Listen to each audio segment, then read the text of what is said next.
Mother's Day.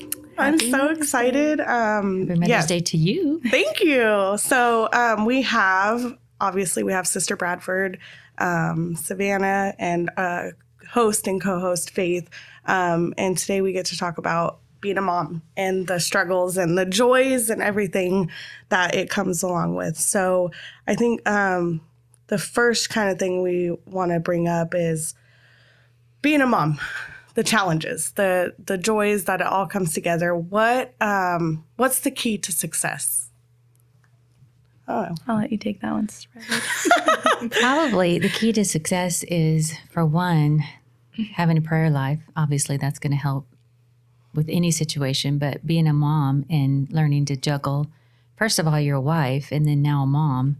So having a prayer life and having support, having people in your life that can help you with things that come your way would be one way.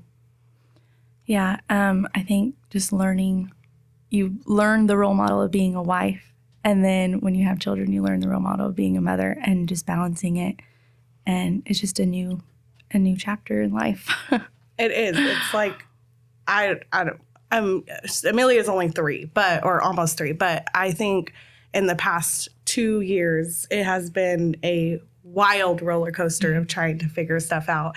And, we're not even full-time ministry per se, but motherhood is a ministry in its own. So exactly. Sure. How do we balance that? What would you say is the key to being in full-time ministry and still not neglecting your kids or teaching them the importance of ministry? What's the balance on that? Well, for me, the main thing is consistency. Consistency is going to be your best friend. It's not the easiest. That's probably the most challenging, is being consistent. But if you say no, your no needs to be no, and it not be 1, 2, 3. Okay, when I get to 5, those kind of issues, in my opinion, don't work. It gives your child the opportunity to say, well, I know I can go till 5, and they're gonna let me get what I want. Yeah. So consistency, and then obviously there's always going to be challenges, but when you purpose in your heart, knowing that the challenges they're outweighed by the benefits and the responsibility that you have with childhood, being a mom, there's the greatest joys that come with it. So if you put that in focus first and then let the other things come, I think that helps tremendously. But you have to be consistent. Consistency is going to be your best friend in parenting. Yeah. And it's like you'll learn too the methods that work best. Yeah. Like the whole counting thing. I thought that was quite funny. Like looking on the outside and then becoming a mother, that actually works. Every child's different. Yeah. Every child is different. Yeah. It's crazy. Consistency, you would hear that word all the time, but I really felt like I understood what that word meant when you become a mom or parent in general, but a mom for sure, because they're so smart. They pick up on every little thing, and your tone of voice. Yes. They know. Yes. They're like in the eye. Yeah. Like, should I test her or should I not? What's going on? Oh yeah. She means business. Yes. Right. Yeah. Okay, cool. What about difficulties? What has been some of the difficulties let's talk about being a new mom first, and then we'll go to more experienced mom. What are some of the difficulties that you found? So in ministry, with music, the time that I have to take out in my personal life is learning how to teach songs and doing that kind of thing, but also try and entertain my kids. So I think the hardest part for me is trying to figure out, okay, give them enough attention, but I also need to let them know, like, hey, I have to do this. This is mommy's work. And I kind of let my oldest, my 3-year-old, kind of get involved. So like I have to write out parts. And so I use like paper and pencil. And so I'll give him paper and pencil. That's very cool. And, like, hey, you want to help mommy out with parts? And so And then he feels included. Yes. And he's like, okay, let's do homework. And so we'll sit there and, I mean, he gets distracted a little bit, but it's kind of fun because I'm involving him in this too. And he's starting to understand, you know, oh, mommy has to do this for choir. And so, but one of the difficulties is when they're not willing to sit there and do that. And you have to, okay, deal with the situation and then get back to what you need to go back and to. Forth if you have to. And you and your husband are involved in music ministry. So when you have practices and all of that, do you have to find a sitter each time? Oh, or? yes. Okay. Yes. Especially for my youngest, Grayson, he is very busy. So like Trevor, he's good in practice. He likes to be in the microphone and he loves being involved. But Grayson's a handful, and my parents are a huge support system I've seen for them us. here Yes. with you. Yes. Which is That's cool. their own ministry, we call it. Because it's a lot of work. Grandma and Grandpa ministry. Yes. That is probably a whole nother topic Yes. for Yeah. sure. Yes. We're so thankful for them, though. They help us out a lot. Having this support certainly helps. Yes, it does. Definitely.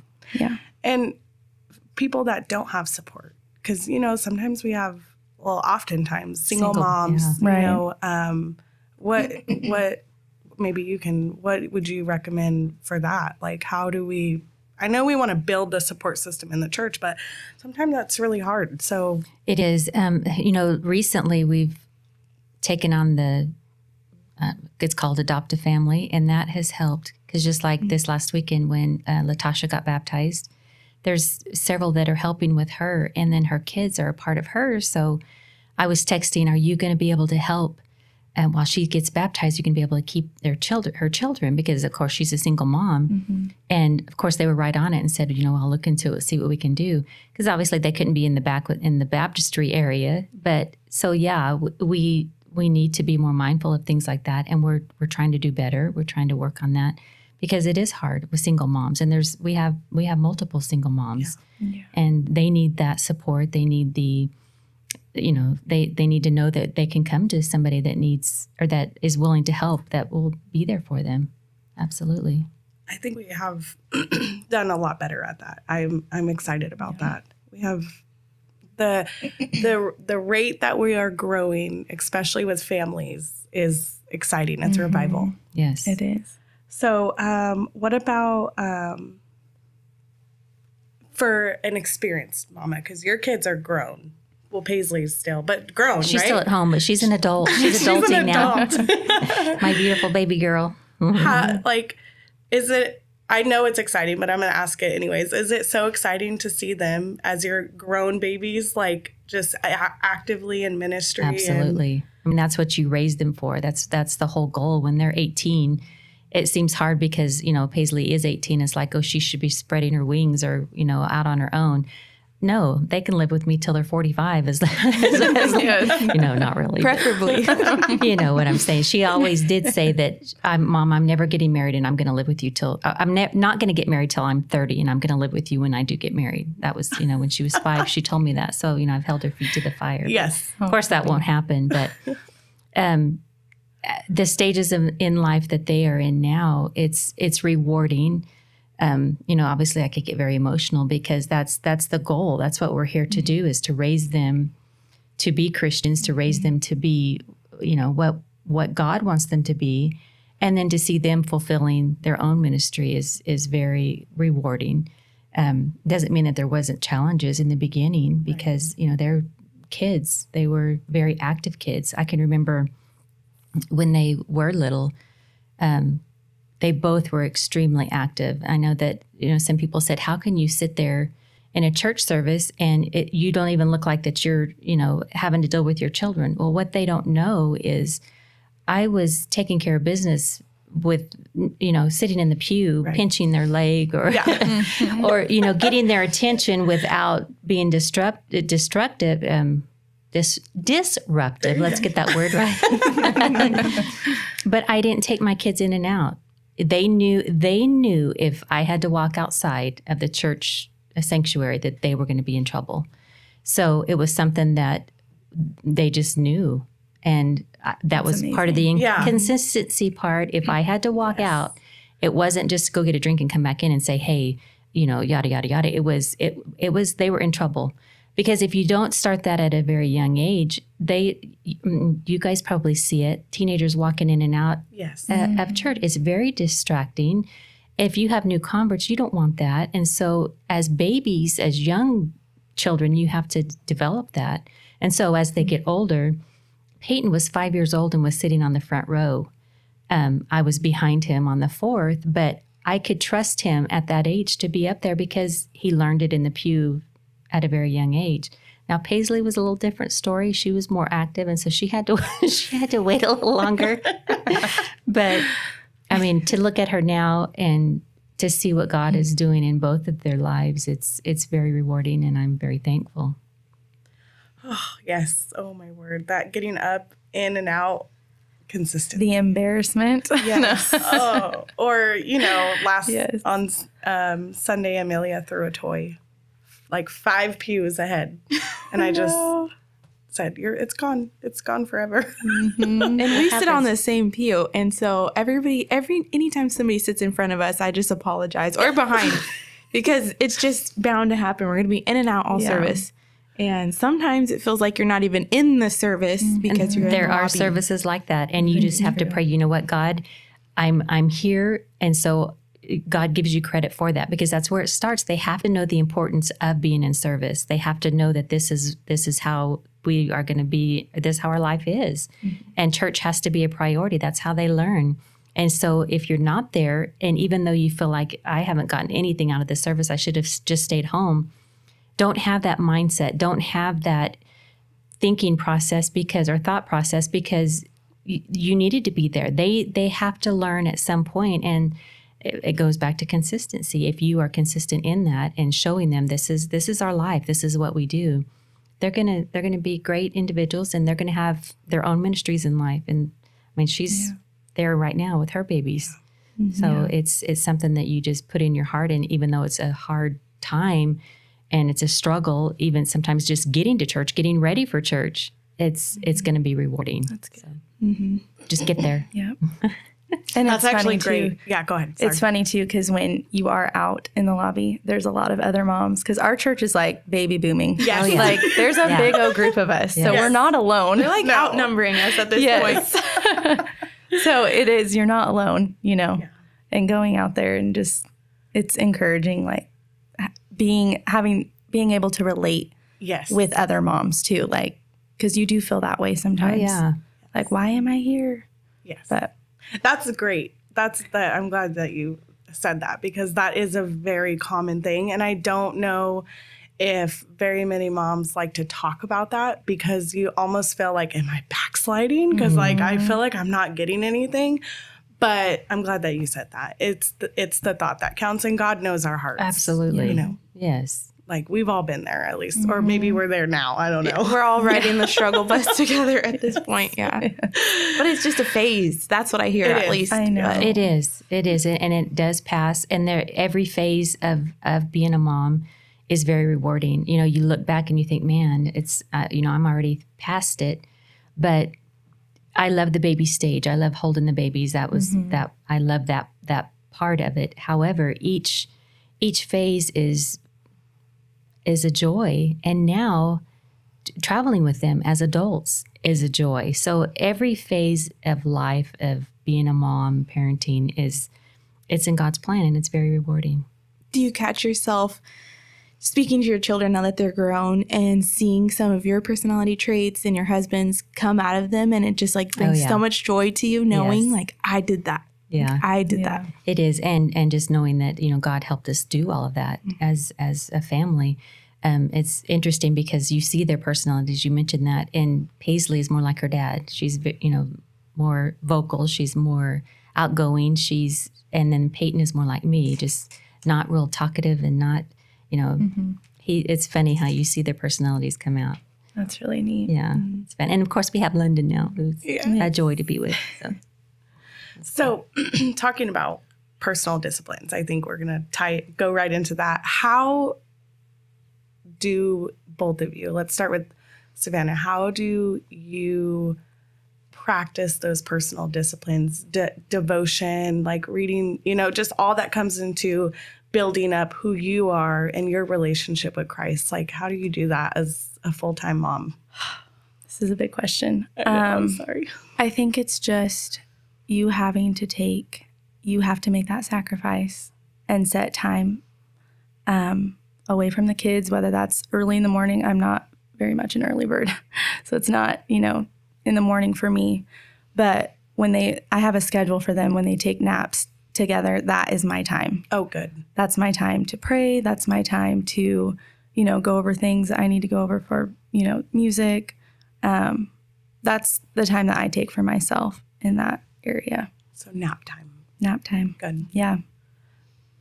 When my kids were little, it was something that I did is I bought them books so that they thought it was a Bible.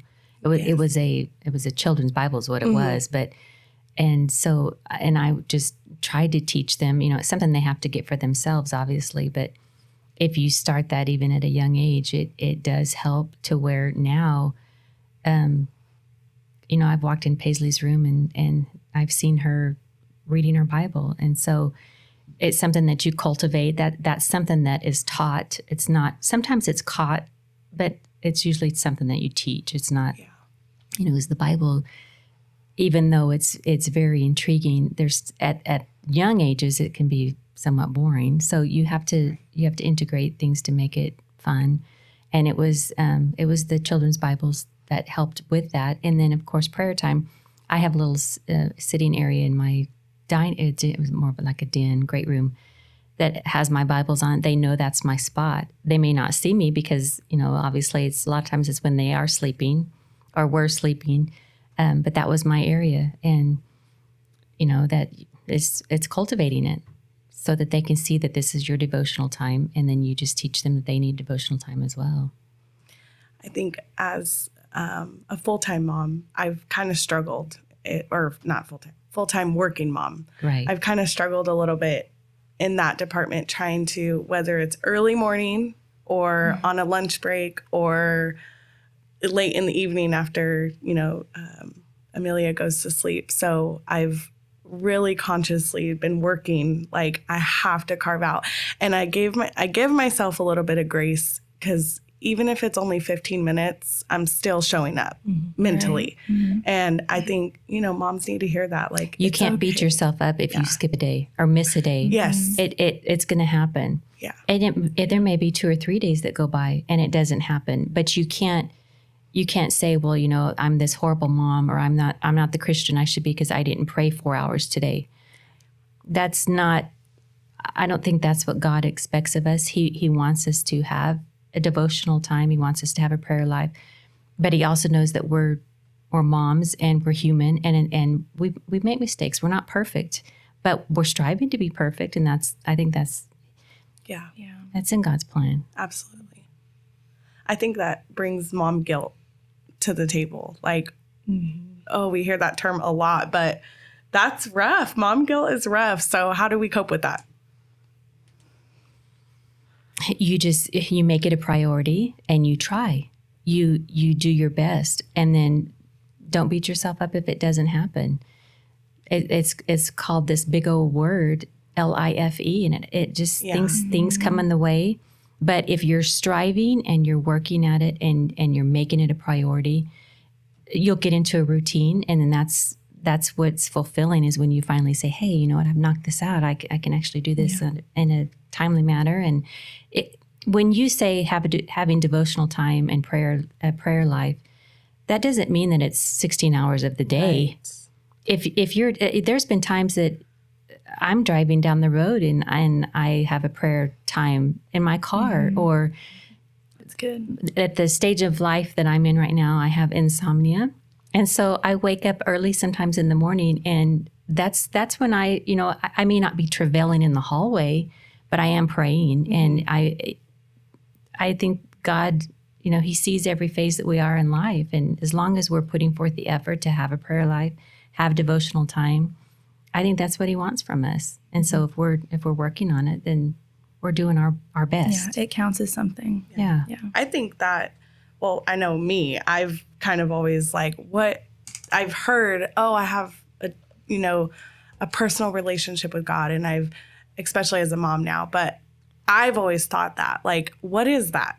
What does that look like for other people? And is it praying for 16 hours in a prayer closet? Like, what does that look like? Because I feel like I'm lost, but learning that it is just exactly what you said. And then it ties into that mom guilt. Like, okay, I feel guilty sometimes for taking time out to do X, Y, and Z, but I have to take care of mom, right? Mm-hmm. We as moms have to take care of ourselves so we can take care of our babies. And so, learning how to cope with that, I think, is rough. Carving out the time is where it starts. Yeah. So do you find it hard to carve out time? I do. I struggle for sure. Yeah. I think I try to not dwell on it when I am in that moment of feeling shameful about something. And I always pray, God, just make me be a better mother. And I just want to be that, but it's hard too, because when I am feeling shameful and I then start comparing, and that is my biggest enemy, is comparing to other people. Comparing is a stealer. Yes. It is. Really is. And social media has not helped, I feel. Yes. Has not helped, because you see pictures of, whatever it is that you're comparing, but you see pictures or videos of what you think is a perfect family. Well, I mean, earlier you said people look on the pew and see, your two babies sitting there acting like angels. And they weren't. They don't see the before, coming to church and giving them the talk. And so comparison is rough. And that's a big deal, because it's everywhere. And us as moms and as Christian moms, we need to realize that, what? It's not, there's a facade out there that needs to be knocked down, because it's not for real.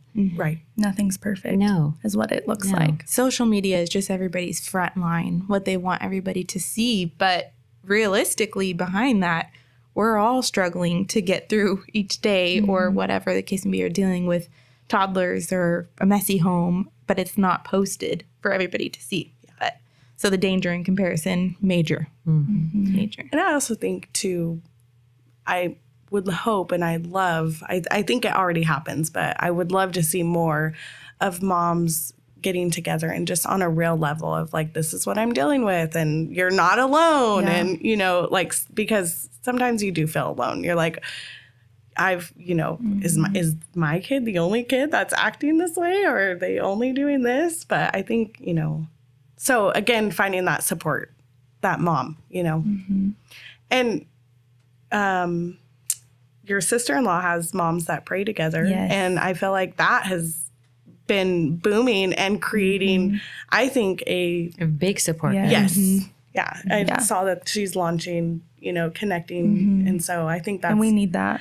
Yes, we do. Especially in our society today. When I was raising my babies, there wasn't social media. So I didn't have, as far as that platform wasn't there, but there was still the comparison. You still had the moms that had their opinion and would compare, and you have to let it go. I mean, you can't dwell on it, because that's for one thing, it's not biblical. Right. So don't compare yourselves. If you do that, and you're just setting yourself up for failure, basically. We are each on our own walk. Yes. And of motherhood. Motherhood is, I read this, motherhood is the scariest hood to be in. I love that. It is. And I was like, you're so right. But it's the most rewarding. It is the most rewarding. Absolutely.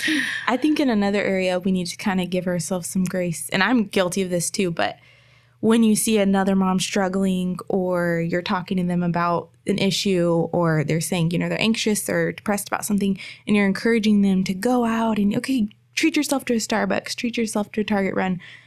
But we never do that for ourselves. And we're never like, well, maybe you deserve a Target run today. Why can't we root for ourselves as much as we root for other mamas? Yes, I agree. It's hard. That's a big deal. Because if you don't take care of yourself mentally, physically, emotionally, who's going to take care of those babies? Right. So you have to. That was something that my husband and I we worked as a team in that area, because if we're not there for each other, who is going to be there for our babies? So we have to be very mindful of that. My husband and I, we switch off who's bathing the kids each night. Yes. And that's a big break. Absolutely. I mean, that's like a 30-minute ordeal with 2 kids. It's not easy on the back either. No, it's not. So it's nice because that. that's like my relaxed time. And then the next night, it's his relaxed time. I love that. That's really that's a cool way to, Just really finding, nice. Things like that too. That work for both of you. especially when you're both. And the terminology of being a stay-at-home mom and people saying that you don't work, that is such a misconception. I did both. I worked inside and outside of the home. And you being at home with that baby is a full-time job. And anybody that says it's not, Hasn't experienced it. Maybe they need to redefine what They can come spend a day at my house. They're like, it's a full-time job. Just because you work outside of the home, it's a full-time job. It's just bottom line. So my other sister-in-law, took care of Amelia while I worked. And I would always joke with her, like, I really am catching the break. Like, I get to go to work and, have a 30-minute or an hour lunch, like, and you get to stay home. And, she was a She loved blessing. the And she opportunity, absolutely loved it, and I thought she would be there forever. But I always just joked with her, like, I really get the break. I'm dealing with hot messes at work, but you've got like 3 kids running around that are literally creating a mess 24/7. So I always joked with her, and she's like, I know, but it's so worth it. I'm like, yeah. So Yeah. I think either way is not the easiest. I've been pregnant at work and I've been pregnant at home with a toddler, and there are pros and cons to each. I'll tell you. Absolutely. They're both tough jobs. Are you looking to further your education for a higher calling? Wilson University offers a variety of academic programs, from foundational certificates to graduate studies. Wilson University empowers students to become world-class leaders through spiritual formation and Christian higher education in an environment that embodies the Pentecostal ethos. Seize this chance to embark on a journey toward a brighter and more fulfilling future. Visit wilsonu.org to discover more about their incredible offerings. Again, that's wilsonu.org. Don't wait. Ignite your potential today. So, so comparison, self-care. You have to take time out. Whether it's just going outside and sitting in the backyard, or if it's going to get a pedicure, whatever it is, you have to have time for yourself. And the husband that doesn't agree with that probably needs to have a little talk with Jesus. Send them to you guys. No, I agree. Yeah. And I would hope and pray that for those that are blessed enough to have a husband in the home, that they're, right, developing that relationship. And even single moms, we need to probably step up to the plate a little bit and help in that area, because they need a break. Mm-hmm. Yeah. How can we help? That's a great question. Mm-hmm. How can we help?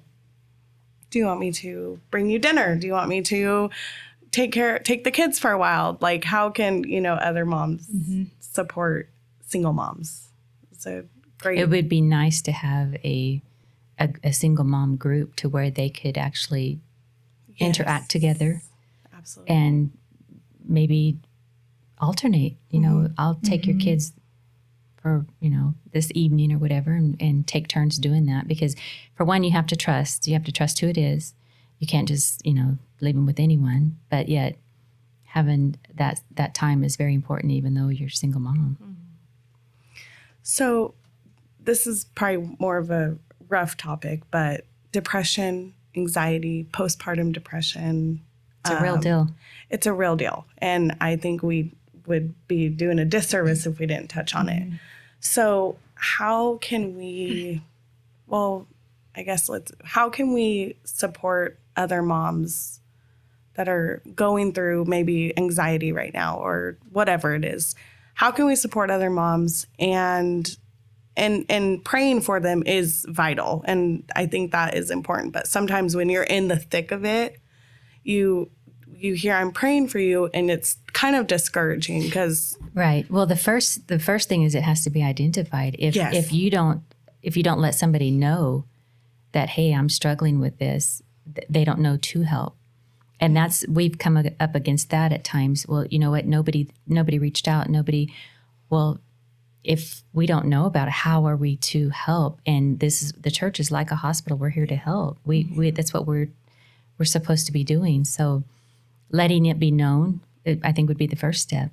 Yeah. And I think that's, I don't know, for me would be the hardest step, or has been the hardest step in the past, of realizing like I'm struggling mentally because I'm supposed to have it all together and I don't. And so mentally just recognizing and identifying like, okay, I'm struggling. I have XYZ, or, whether it's diagnosed or not, you still know if you're struggling.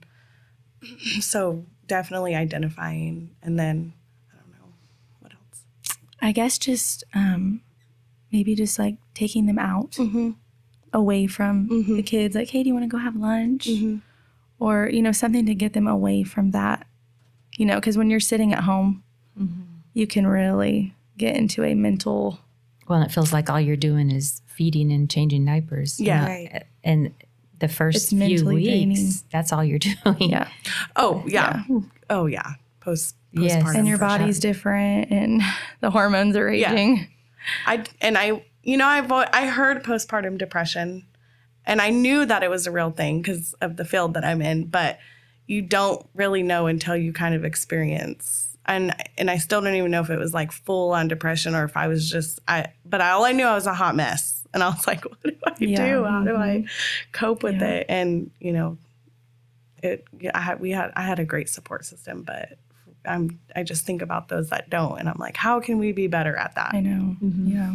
I saw something kind of neat too. It was saying how it was a new mom, and she was saying, don't come over here and ask to hold the baby. How about you come over here and ask to cook something, or to clean, or to fold some clothes or whatever. And just making yourself available to new moms. And then them knowing that you're a judgment-free zone too. And like, you can tell me something. I'm not going to judge you. Like, we've all been there. We've all struggled. And them knowing that you're like just open for them to state however they feel, if it's negative, positive, whatever. But just being there, even if it's doing some chores or something to help. Just lending a helping hand. Yeah. Especially, and so this world that we're in right now is chaotic and it's a mess, and that is terrifying in itself. And then you're battling depression or anxiety. And then you have anxiety about the world and it's like, it seems like it's a vicious cycle. Yes, it's like a vicious cycle. And you're praying for your babies and you're like, it's a vicious cycle. But I think you're right, supporting each other and being there for each other and knowing. And learning, for me at least, making myself reach out, because that's hard too. It is because for one, you don't want people knowing that you're struggling. You don't want people to know that you're really having an issue. And so that's the first step, is just knowing that, I've got to do something for myself. And this is part of that self-help. If you don't get that under control, it could actually become a major deal. And then we're learning to reach out to other moms, like, hey, how are you doing? And what, because there's support in numbers. So that's rough. And that's hard too, for some people. I always thought I was an introverted person, or extroverted. And I'm finding that I don't think I'm as extroverted as I thought I was. Maybe I don't know, but it's hard. What about, Sister Bradford, what about when your son and daughter-in-law left to Mexico? What was some of the, I guess, feelings that you were feeling, as far as, I know we touched on it a little bit, but of success? Like, how incredible was that? The emotions were very high. For us that are still in the trenches, we need a little bit of hope. Yes. Well, I guess the main thing is, obviously we miss them terribly. They were right there with us and doing ministry with us. And, when your kids leave you, that alone is difficult. But I can honestly say that as soon as I had my kids and found out I was pregnant, my prayer was, God, allow them to do your will, because that's ultimately what we're raising them for. And knowing that they are doing the will of God and that they are in the perfect will of God gives us peace. It doesn't mean that we don't miss them. Doesn't mean that we, I have people come up, just this last weekend, we were out of town and somebody came up and said, you've got to just be dying because your kids are gone. And yes, I'm not literally dying. I miss them, but knowing that they are in the will of God and knowing that everything that they are working toward is for His glory and His kingdom being made whole. I mean, how could you be disappointed? How could I selfishly hold them here, knowing that that's what I've raised them for? My prayer was when I was pregnant was, God, whatever it is, I would rather them be in Africa. I never knew that it was going to be Mexico, but I prayed if they go to Africa, knowing that they are serving you and doing the work of God, to me, that I would rather them do that and be there than be in my hometown not serving you. I mean, that's what it was all about. And so, yes, I miss them, but I am so excited for what they're doing. Just hearing the reports, it makes you proud. It makes you godly proud. Makes you excited for what they're doing. So yes, I miss them like crazy, but because London's the life of the party, and having her around and getting acclimated to her, and then them leaving, it definitely was. We miss them, but I'm very thankful that they're doing what they're doing. So, what would be one thing?